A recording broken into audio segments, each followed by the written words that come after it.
Bismillahirrahmanirrahim. Rabbi shrah li sadri wa yassir li amri wahlul 'uqdatam min lisani. Allahumma shalli wa sallim ala habibika Mustafa Muhammadin wa ala alihi wa sahbihi asma'in nama ba'du.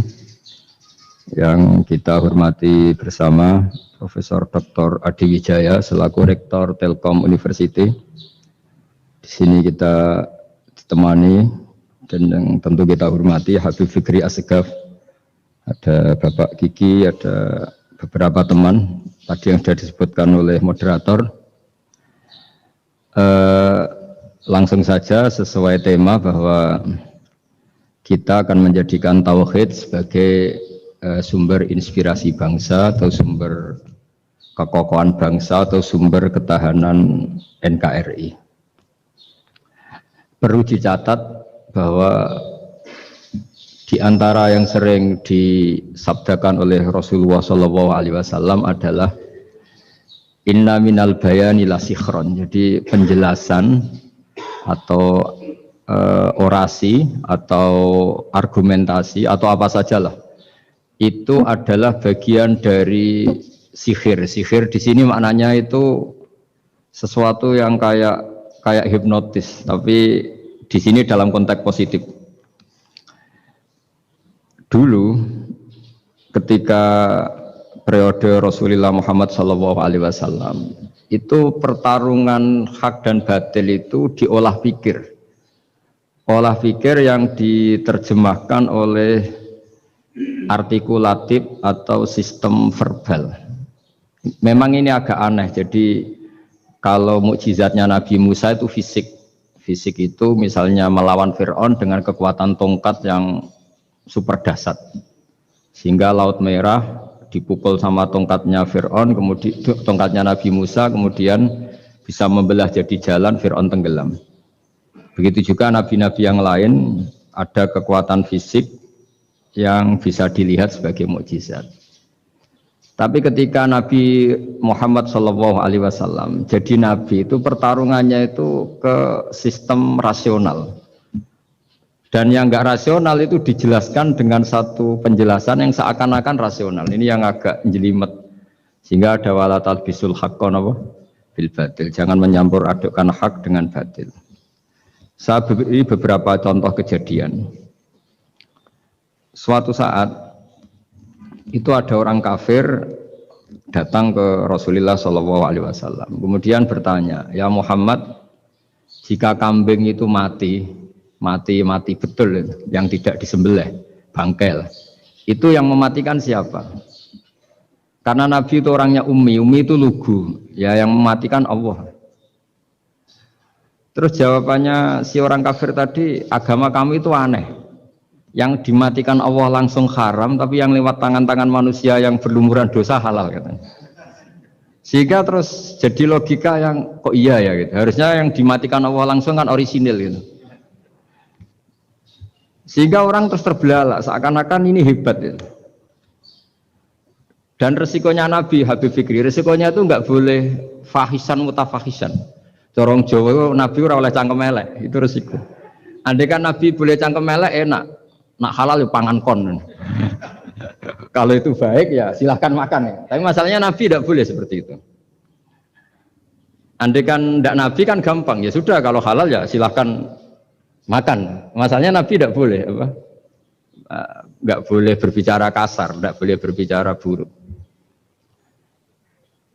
Terus ada lagi beberapa kejadian yang seperti itu, yaitu masyhur suatu saat Sayyidina Ali didatangi seorang kafir juga Yahudi. Ali, kakimu angkat satu, diangkat sama Sayyidina Ali. Angkat dua-duanya, ya tidak bisa. Gitu kok temanmu, maksudnya Nabi Muhammad mengklaim bisa naik langit, gitu aja kamu tidak bisa. Jadi selalu pakai olah kata. Yang ketiga misalnya Muhammad, kita ini punya urusan banyak, punya problem banyak, dan Tuhan itu dianggap penyelesai problem, halul muskilat, yang bisa menyelesaikan problem. Pertanyaannya, kalau problem kita banyak, Tuhannya satu tidak cukup Muhammad. Kalau problemnya banyak, ya Tuhannya harus banyak. Sehingga ketika Nabi membawa tauhid, protes mereka, komplain mereka, aja'alal alihata ilahau wahida inna hadza la syai'un ujab. Masa Tuhan satu wong problemnya banyak, urusannya banyak. Kalau urusannya banyak itu hanya harus banyak. Nah, karena olah pikiran seperti ini, sebetulnya bukan olah pikiran ini, hakikatnya olah kata karena ini tidak mewakili hakikat. Ya, saya ulang lagi, sebetulnya ini bukan olah pikiran atau olah akal atau olah kecerdasan, tapi olah kata karena semua yang diomongkan ini tidak mewakili apa? Hakikat. Tapi faktanya itu terjadi. Sehingga mukjizatnya Rasulullah Shallallahu Alaihi Wasallam itu tidak boleh berupa fisik kayak tongkatnya Nabi Musa atau tabutnya Nabi Harun atau apalah yang sifatnya fisik. Karena ini tidak menjawab kecerdasan-kecerdasan yang terimplementasi oleh kata-kata yang dikatakan orang-orang kafir tadi, yang bisa memojokkan orang-orang kafir. Akhirnya Nabi diwarisi kecerdasan, dikasih kecerdasan oleh Allah Ta'ala, yaitu yang dikatakan fatonah. Dan mereka memang suka, mempermalukan Nabi itu suka. Misalnya Nabi, karena sebagai Nabi, beliau tahu betul bahwa semua itu biadillah, di tangan Allah. Itu Nabi pernah ngendikan, la adwa wala tiarota, tidak ada penyakit menular. Lalu ada orang Yahudi atau orang siapa saja, orang bodoh lah yang jelas ini. Ada unta yang kena penyakit gudik, kalau orang Jawa bilang gudik apa? Kalau orang itu agak apa? Kudis ini. Yang kena kudis ini dijejerkan sama yang waras. Ternyata yang waras sekarang jadi kudisan. Senang mereka karena bisa mempermalukan Nabi. Ya Muhammad, ini unta kena kudis. Ternyata yang waras tertular oleh yang kena kudis. Padahal kata kamu tidak ada penyakit apa? Menular. Itu problem-problem jadi Nabi di era Rasulullah Shallallahu Alaihi Wasallam. Sehingga Quran datang dengan kecerdasan yang untuk menjawab itu. Makanya Nabi tidak pakai mukjizat fisik, tapi mukjizat logika.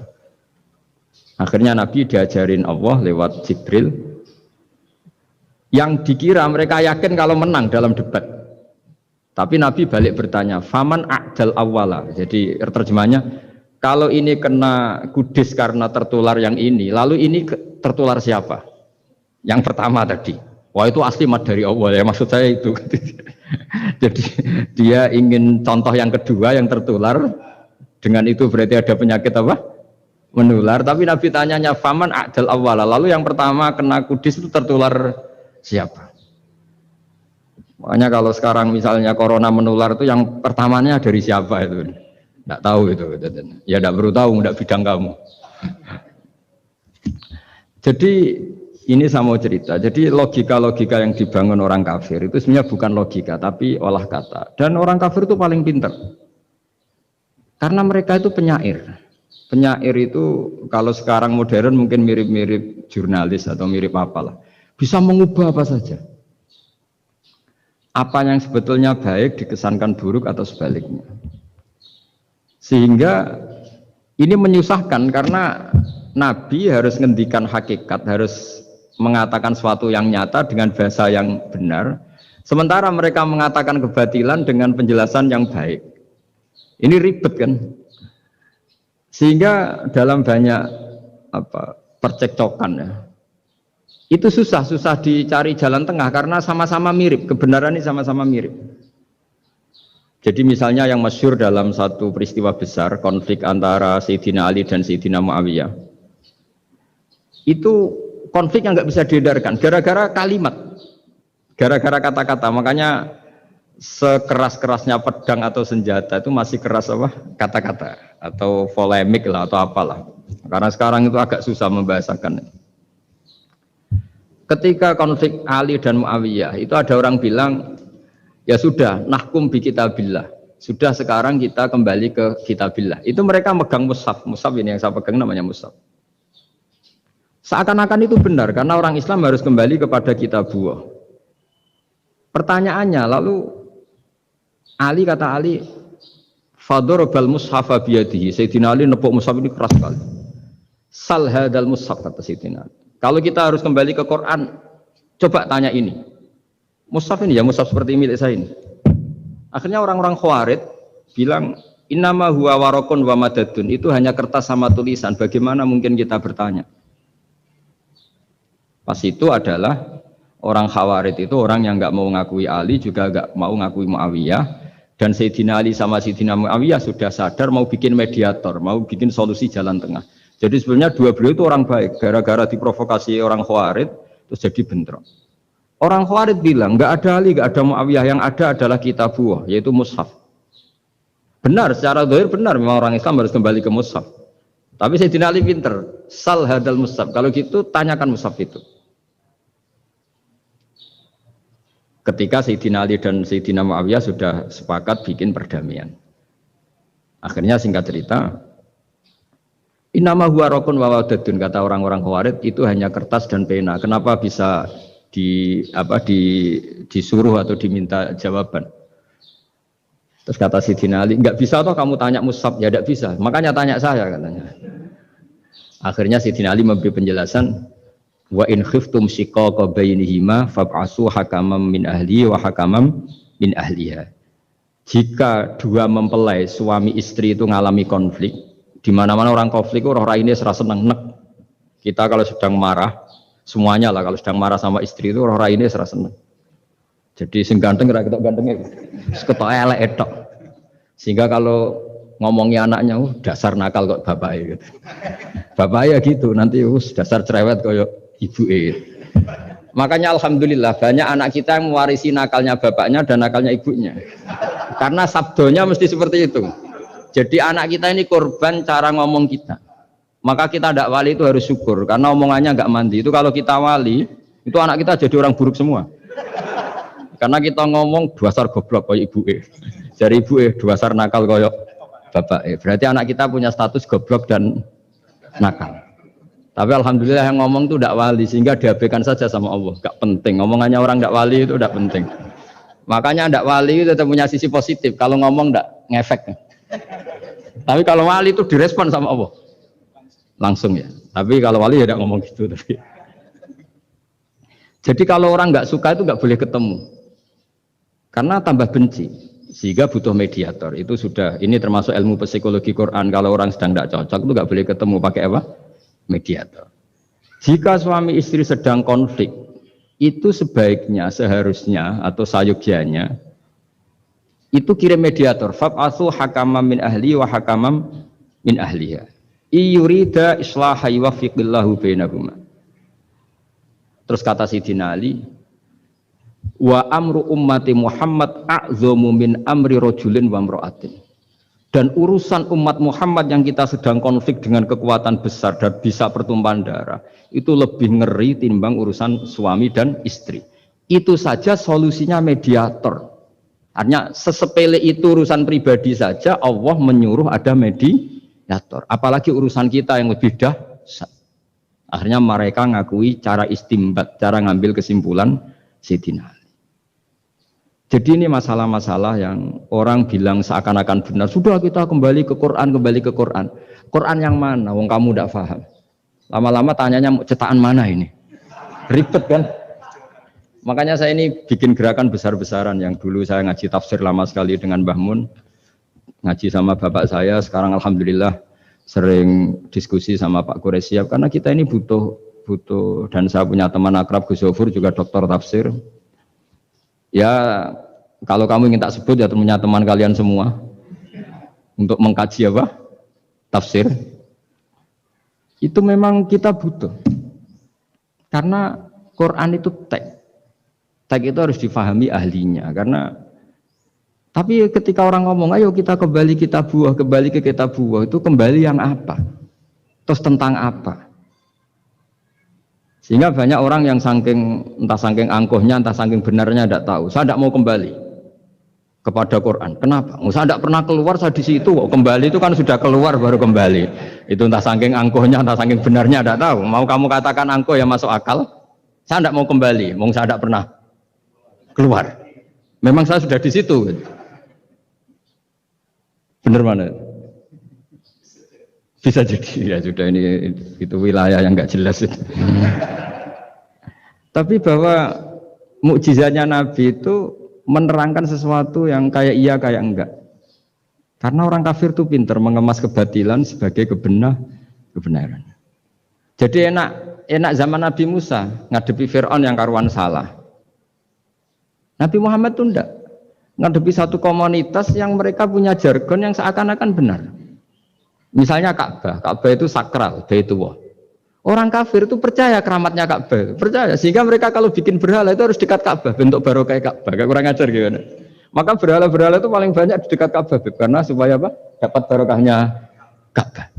Ribet kan?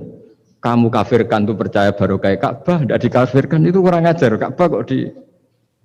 Jadi ruwet. Ribet banyak ngadepi. Itu susah memang ngadepi logika. Makanya kan apa ya, kayak kita ngerawat anak itu. Mau dilonggar nanti manja terus goblok, mau dikerasin nanti minggat, ribet kan. Jadi ngelola kebenaran itu tidak gampang.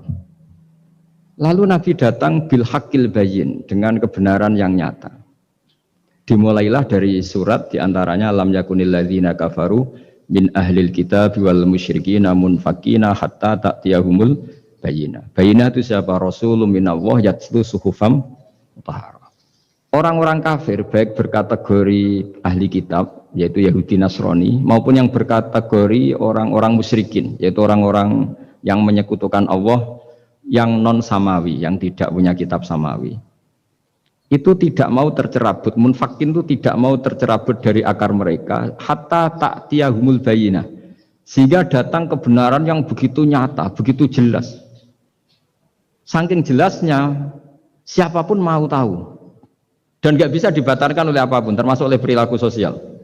Siapa itu? Rasulun minallah yatslu suhufam mutahharah, itu yaitu Rasulnya Allah yang membaca lampiran-lampiran suci, yaitu Quran.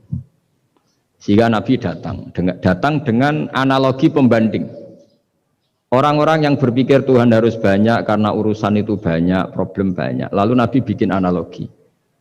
Andaikan kamu sebagai pembantu yang punya majikan banyak, perintahnya beda-beda, kamu mau enggak? Ya enggak mau, enggak enak Muhammad kalau punya bos banyak, perintahnya beda-beda, semuanya egois harus dituruti, enggak mau. Enak mana sama punya majikan satu? Enak satu Muhammad. Ya sudah, Tuhan kamu itu majikan kamu. Kalau banyak-banyak bingung kamu, perintahnya banyak nanti. Terus mereka mau, ya sudah Tuhannya satu saja. Jadi karena mereka mau tidak mau, harus berpikir kalau Tuhan banyak berarti perintahnya banyak, memuaskan satu Tuhan dibenci Tuhan yang lain, memuaskan yang lain dibenci yang lainnya, pokoknya ribet. Hari ini minta dilayani, Tuhan yang satu minta dilayani, itu kan ribet. Jadi Nabi itu pakai logika yang gampang. Makanya ketika Allah menjelaskan itu, ketika Allah dorobawa masalar rojulan fihi syuraka umutasakisuna wa rojulan salamal dirojul hal yastawiyani masalah. Alhamdulillah Allah bikin satu perumpamaan, ada orang yang punya majikan banyak, yang satu punya majikan hanya satu. Hal yastawiyani masalah, nasibnya enak mana? Enak yang punya majikan satu, karena standarnya jelas, SOP-nya jelas. Akhirnya mereka sadar, oke, Muhammad Tuhannya satu saja. Lalu dalam pertanyaan-pertanyaan yang lain, misalnya tadi masalah Sayyidina Ali, masalah dibully lah kalau sekarang itu Nabi menjawab ya dengan rasional, karena mau tidak mau, karena Nabi tidak dibolehkan pakai mukjizat zaman itu. Untuk awal-awal jadi Nabi itu nggak boleh pakai mukjizat, karena mukjizat itu punya sisi yang sangat-sangat fatal, yaitu kalau Allah sudah menurunkan mukjizat itu sekali nggak diimanin itu harus ada azab. Nabi ingin umatnya itu nggak kena azab. Makanya ketika Allah Ta'ala wa ma mana ana an nursila bil ayati illa an kadzdzaba bihal awwalun. Cara terjemahan bebasnya gini, Muhammad, saya tidak ngasih mukjizat kamu kayak Nabi Musa, kayak nabi-nabi sebelum kamu yang berupa fisik. Itu problemnya satu, sekali saya menurunkan mukjizat, tren umumnya ini didustakan. Ketika didustakan, saya punya alasan menyiksa, wong sudah tak perlihatkan sebegitu jelas kok tetap didustakan. Maka sekali saya menurunkan mukjizat, kata Allah, wa ma nursilu bil ayati illa takhwifa. Saya memberikan satu ayat itu hanya warning, hanya peringatan bahwa ini akan ada bahaya azab. Sehingga karena pilihannya itu Nabi milih gak ada mukjizat yang seperti nabi-nabi sebelumnya. Milih mukjizat yang ilmiah, yaitu Al-Qur'an yang kita warisi sampai sekarang. Alhamdulillah. Karena kata ulama-ulama, nah ini pentingnya penjelasan. Andaikan mukjizat kita itu hanya tongkat, maka hanya ada di museum. Kita lihat tongkatnya Nabi Musa, mungkin klaimnya ada di Turki. Mukjizat tabut kita lihat lagi di Ya di manalah tempat di museum apa. Tapi kalau mukjizatnya Al-Quran, itu umatnya Nabi akan merasakan nikmatnya ila yaumil kiamat. Misalnya kita dalam bersuami istri atau dalam berkeluarga atau dalam bermasyarakat. Itu Quran kalau nasihati kita gampang sekali. Misalnya wa ashiruhunna bil ma'ruf fa in karihtumuhunna fa asa an takrahu syai'a wa ja'alallahu fi khairan katsira. Sudahlah kalau sama istri itu yang baik. Jika ada watak istri yang kamu nggak suka, dalam ketidaksukaan kamu itu ada kebaikan yang banyak. Kamu nggak suka karena kalau istri kamu sering marah, kamu nggak suka. Sukanya yang senyum. Tapi kalau senyum terus sama orang lain juga senyum, ribet kan kamu. Jadi sudah anggap saja ada hikmahnya. Semua itu ada hikmahnya. Kalau istri kamu marah tidak kelihatan marahnya, dipendam, itu enggak ekspresif. Cara akting sinetron enggak masuk itu. Tapi kalau marah kelihatan marahnya itu ekspresif, itu kecerdasan itu apa? Bisa menumpahkan keinginan. Oh itu bagus ini. Jadi disuruh lihat sisi apa? Positif.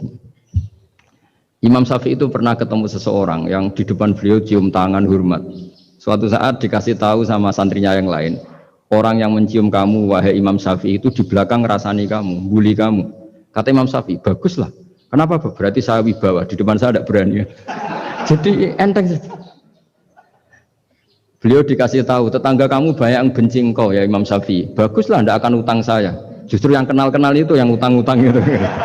Jadi enteng terus, jadi dunia ini dianggap gampang saja. Coba kalau istri kamu sedang rukun sama sedang marah itu murah mana? Murah marah, kalau rukun minta ke mall pusing. Jadi ulama dulu itu murah mana? Marah sama rukun. Kalau sedang harmonis minta kemana? Mahal kan? Kalau pas marah? Jadi ulama dulu itu lucu, apa ya? Gampang sekali nanggapin sesuatu itu. Imam Abu Hanifah itu kalau ketemu yang utang beliau itu dia yang sembunyi karena malu. Kalau kita kan enggak, yang sembunyi yang utang. Kalau Abu Hanifah enggak, yang sembunyi itu Abu Hanifah. Kasihan dia malu kalau ketemu saya, kan masih punya utang saya. Itu kalau kamu ingin jadi wali itu gitu. Kalau ketemu yang utang kamu yang lari. Itu bisa bank tutup karena yang lari yang utangin. Dalam cerita-cerita wali itu unik-unik. Robi'ah Adawiyah itu pernah kemalingan, itu beliau sembunyi. Malingnya nyari apa, dia sembunyi. Habis itu ditanya, kenapa engkau sembunyi? Sama lu, sama malingnya. Karena rumah saya nggak ada yang bisa dimaling. Karena enggak punya apa-apa. Jadi, ini kalau berpikir rasional kan ada Habib Fikri, bahasa rasional. Ini tak latih berpikir yang agak-agak rasional. Nah, Nabi itu diutus dalam kondisi masyarakat yang rasional. Sehingga repot. Dan yang tidak rasional itu punya kecakapan olah kata sehingga seakan-akan rasional. Makanya ada kalimat terkenal di kalangan ulama, kalimatu haqqin urida bihal batil. Omongannya benar, tapi maksudnya tidak benar. Kayak tadi, la hukma illa lillah. Tidak ada hukum kecuali yang ada di Quran. Tidak ada hukum kecuali yang diturunkan Allah. Pertanyaannya, apa itu? Ya Quran. Lah iya apa? Makanya kata Sidina Ali, ya sudah, sal hadal mushaf, tanya mushaf kamu. Oh ya tidak bisa, itu kan hanya kertas sama tulisan. Makanya tanya ulama, kata Sidina Ali. Nah Quran itu bal huwa ayatum bayyinatun fi suduril ladzina utul ilm. Quran itu begitu jelas sebagai solusi, tapi di hatinya orang yang punya ilmu. Sehingga kemudian lahir beberapa generasi tauhid. Yang paling masyhur dimulai tauhid itu yang masyhur ya, itu adalah ketika ada orang namanya Muhammad bin Jubair bin Mut'im. Itu bapaknya Muhammad ini namanya Jubair bin Mut'im. Itu dia orang kafir, masih kafir. Dia datang ke Madinah itu untuk negosiasi tawanan perang Badar. Dulu beberapa orang yang negosiasi sama Nabi itu ya nunggu di masjid. Singkat cerita, Nabi sholat maghrib baca surat Wattur wa kitabim mastur fi raqim mansur wal baitil ma'mur was saqfu fil marfu wal bahril masyur. Terus dia dengerin sampai Allah tanya, am khuliqu min ghairi syai'in. Kalau kamu tidak ngakui saya sebagai Tuhan, kata Allah, silahkan Anda berpikir bahwa alam raya ini dimulai dari ketiadaan. Atau kamu sendiri merasa sebagai pencipta alam raya ini, pencipta langit dan bumi. Itu namanya am khalaqus samawati wal ard. Itu orang itu disebut dahiyatul Arab, orang paling cerdas di Arab. Itu dia bingung. Dia selamanya kafir. Cara berpikir menuhankan berhala, Lata, Uzza, pokoknya menuhankan makhluk lah. Terus dia mikir, Muhammad ini kacau ya.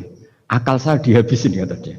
Jadi cara berpikir dia pakai akal, dia tidak percaya mukjizatnya Quran, tapi dia bilang Muhammad ini kacau, akal saya dihabisin.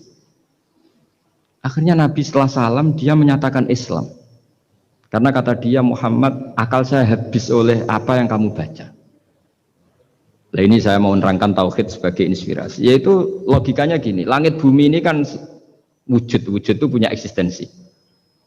Kalau langit bumi ini wujud, alam raya ini nyata, lalu kamu mengatakan sebelum alam raya ini ketiadaan, berarti ada satu kesimpulan ketiadaan menciptakan yang ada. Itu malah gendeng bareng. Logikanya kan nggak kena. Al-adamu yakhluqu maujudan, sesuatu yang nggak ada menyebabkan atau menjadikan sesuatu yang ada. Akhirnya, padahal pertanyaannya tadi gitu, ya sudah kalau kamu nggak percaya saya sebagai Tuhan, sebagai pencipta awal, sudah ada usah Tuhan-Tuhanan. Tapi ya, mari goblok bareng dengan mengatakan bahwa alam yang ada ini diciptakan oleh sesuatu yang tidak ada. Jadi Juber, saya tidak mau goblok Muhammad, sudah iman saja saya, karena saya tidak mau goblok. Jadi agama ini datang dengan keceriaan berpikir. Sehingga Ibnu Hajar al-Asqalani mengatakan hadatin ja'a bil iltizat al-aqli. Agama ini datang dengan kenyamanan berpikir.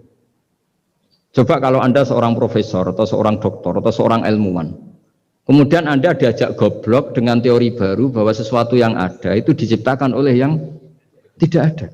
Mau enggak kamu? Mau mengira sesuatu. Diajarin sesuatu yang ada diciptakan oleh yang tidak ada.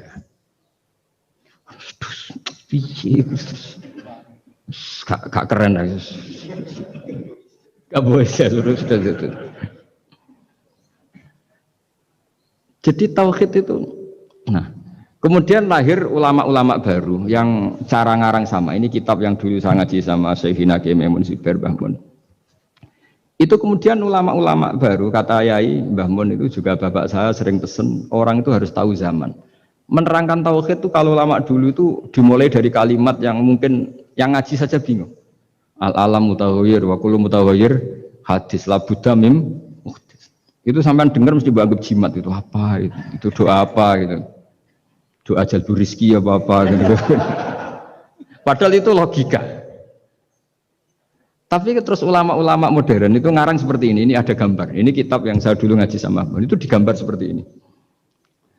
Maksudnya digambar seperti ini gini, penjelasannya gampang. Sampean kalau gambar seruat apapun, misalnya gambar gedung tingkat 5 atau gambar gunung atau gambar apa saja. Mbok seruat apapun gambar itu dimulai dari satu titik. Tadi hadhil awalim kulluha, bahwa alam semua ini dimulai dari nuqtatil wujud, ada titik wujud. Dan karena ini wujud penyebab harus bersifat awal. Makanya Allah itu selain wujud harus bersifat al-awwal, kalau bahasa pondok al-qadim. Karena tidak mungkin yang menciptakan kemudian kalah dulu dengan yang diciptakan. Begitu juga Imam Al-Amudi. Imam Al-Amudi itu jadi wali itu karena dia ahli matematika. Sampai muridnya itu iskal, ini guru saya masuk surga enggak? Kalau ngajar itu senang ngajar matematika. Beliau ahli usul fikih, ahli fikih, tapi senangnya ngajar matematika. Sampai muridnya sanksi, ini masuk surga enggak ya? Walhasil dalam cerita keramat beliau, sama ndak usah terus saya tidak percaya, kamu tidak wali, kok tidak percaya gimana? Ribet sekarang gitu, orang kalau nggak nekuni sesuatu terus nggak percaya, ribet kan? Itu beliau masuk surga itu dijamin dapat surga itu karena ngajar matematika. Tapi di hati beliau hanya satu, matematika adalah satu ilmu yang dimulai dari angka 1. 0, itu tetap dimulai dari 1, nggak bisa. Akhirnya beliau cerita, angka 2 atau 3, nisbatul wahid wal isnaini ila mi'ah wa ila ma la nihayatallah, semuanya sama, nisbatul far'i ilal asli, kata beliau. Mbok angka 2, 3, 1000 sampai 1 miliar, itu perbandingannya dengan angka 1 apa hubungannya?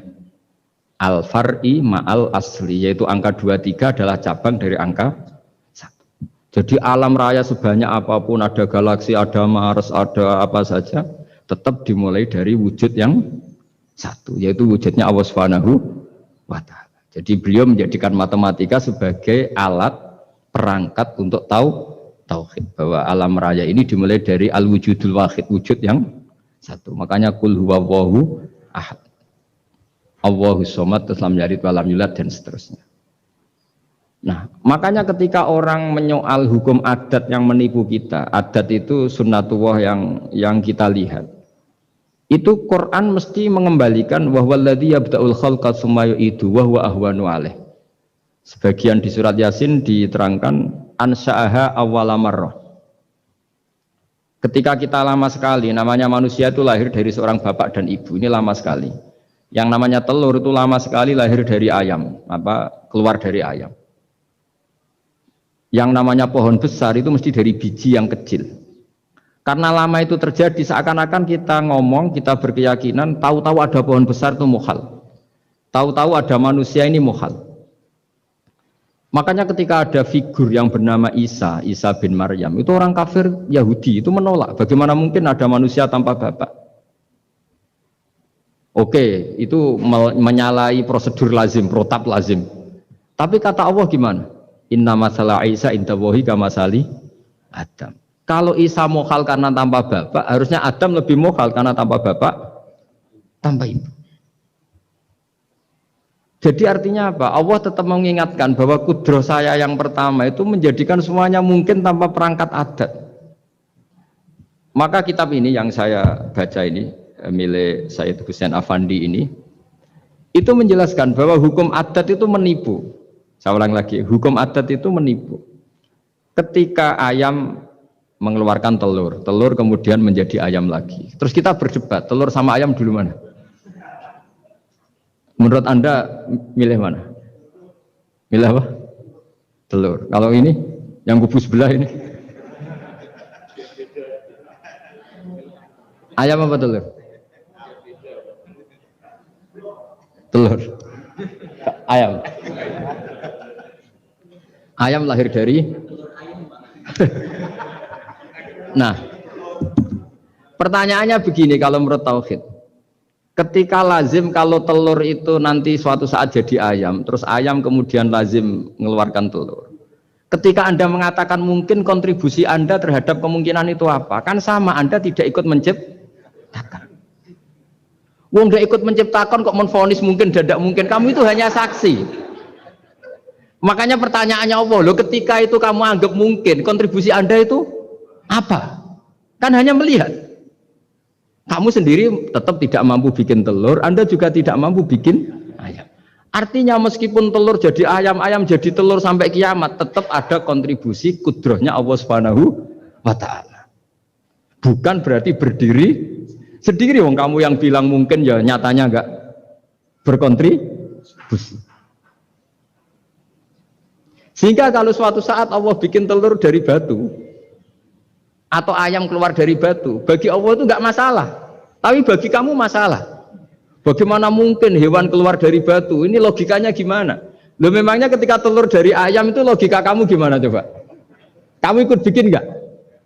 Nah ini di sini pentingnya mukjizat. Akhirnya Allah bikin mukjizat, ada satu onta besar keluar dari batu, yaitu mukjizat Nabi Kamu memasalahkan, ini gimana onta kok keluar dari batu? Lalu kalau Allah tanya kamu, gimana telur keluar dari ayam? Loh ini biasa Gusti mungkin, memangnya kamu bisa? Berarti bagi orang yang tauhid, yang wali, keluarnya ayam dari telur sama onta dari batu itu nisbatnya sama. Sama-sama semuanya di luar kontribusi kita. Kenapa yang satu kamu katakan mungkin, yang satu kamu katakan tidak mungkin? Toh kamu sama-sama tidak terlibat. Itu cara berpikir tauhid. Artinya apa? Orang-orang wali atau orang-orang alim meskipun melihat telur keluar dari ayam tiap hari tetap subhanallah, subhanallah, Allahu akbar. Karena ini keajaiban. Tapi kamu kan enggak taunya ajaib itu yang aneh-aneh itu. Makanya banyak cari kiai aneh yang gondrong, yang enggak pernah mandi gara-gara kamu itu suka aneh itu gara-gara. Dong ini ya. Dong itu tahu ya. Jadi mbok sesering apapun alam raya ini ada siklusnya. Biji jadi pohon, pohon kemudian mengeluarkan buah, buah ada biji. Semuanya yang berkontribusi hanya kudrahnya Allah Ta'ala. Tidak mengikat Allah. Allah bisa bikin tanpa itu semua. Makanya Allah selalu memperbarui mukjizatnya. Termasuk ada onta besar keluar dari batu. Yaitu mukjizatnya Nabi Soleh. Kamu nggak boleh menyoal ini mukhal. Mukhal gimana? Karena itu nggak mungkin. Ukuran nggak mungkin apa? Kamu nggak bisa bikin kan? Sama telur keluar dari ayam kamu bisa bikin. Sama-sama enggak. Nah di sini pentingnya ngaji ya. Makanya Allah ngendikan innallaha la yastahyi ayyadriba masalam ma ba'udatan fama fawqa. Allah itu tidak malu bikin contoh nyamuk. Karena nyamuk ini mukjizat yang besar. Sudah hewannya kecil, di situ ada ususnya. Ususnya ada uratnya. Coba kalau kamu bikin nyamuk itu. Kalau yang santri agak nakal itu ya ada alat kelaminnya, ada uratnya. Coba jenengan bayangkan nyamuk kecil kan? Itu ada uratnya enggak? Ada ususnya ada uratnya. Uratnya ada bakterinya. Pusing kan kamu? Jadi sebetulnya ayat Allah yang dasar itu bukan dinosaurus tapi nyamuk. Bikin uratnya dinosaurus masih gampang, hewannya besar paling uratnya segini. Itu pesan di Juwana bisa lah. Tapi kalau pesen organnya apa? Nyamuk. Perutnya seberapa? Sudah gitu dia di dalamnya ada calon anaknya. Lebih kecil, banyak lagi jumlahnya. Coba. Nah ini agama ini datang dengan akal. Jadi kelihatan ada mukjizatnya Quran karena menyontohkan nyamuk.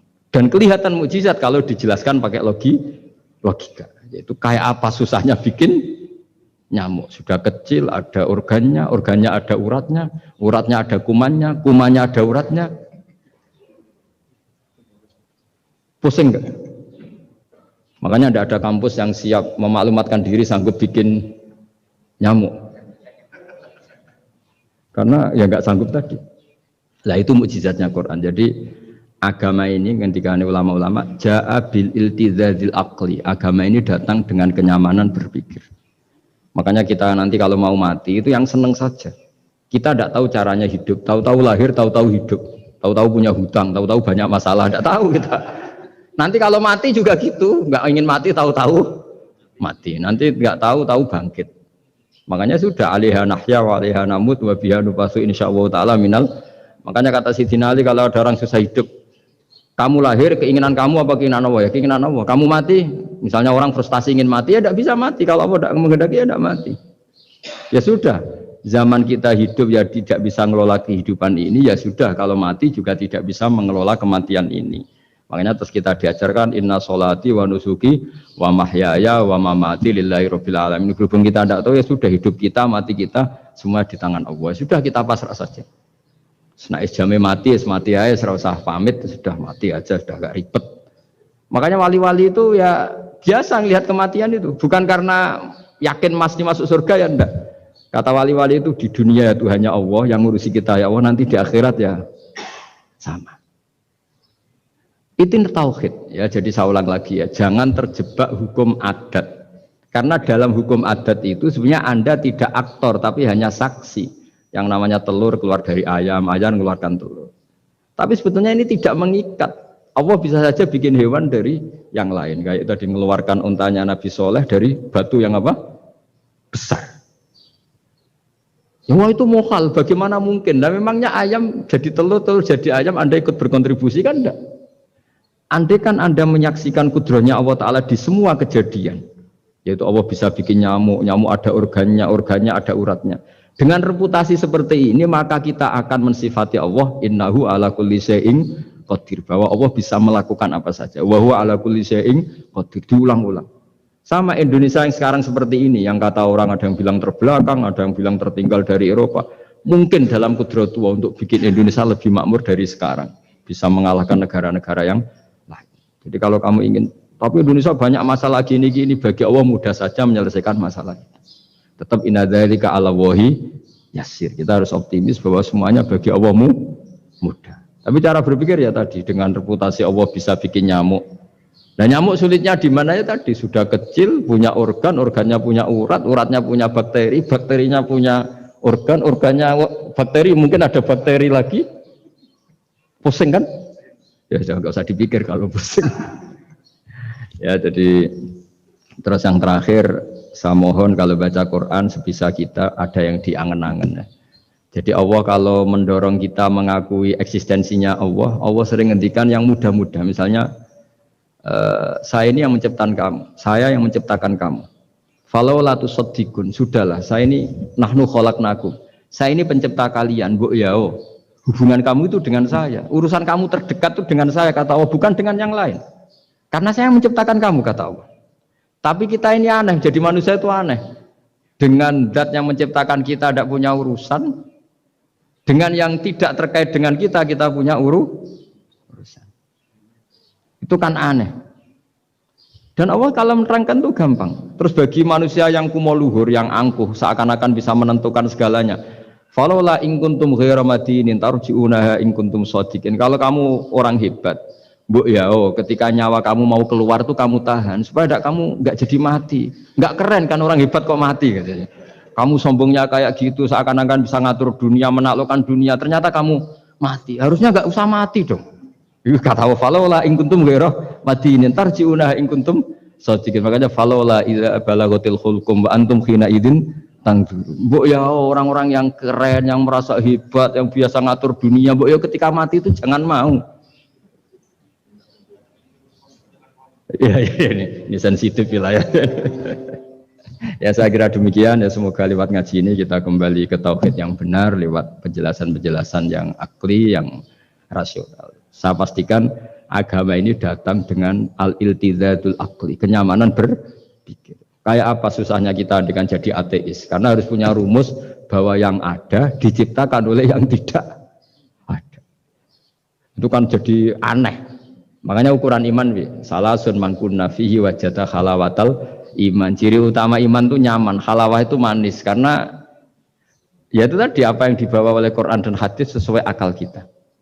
Maka masyhur di kalangan para ulama ada pepatah, laulam yakun maja'a bihi Muhammadun dinan lakana fi aqlin nasi hasanan. Kalau saja Muhammad tidak maklumatkan kalau ini agama, akal pun akan setuju bahwa yang dibawa itu hal yang luar biasa. Karena agama ini tidak lam yusodim al-aql, agama ini tidak akan menentang akal. Liqaumi ya'qilun liqaumi yatafakkar. Kalau ada orang bilang akal saya itu menolak faham agama, itu akalnya yang perlu dicek. Ada masalah itu pasti. Ya, saya kira demikian. Assalamualaikum warahmatullahi wabarakatuh.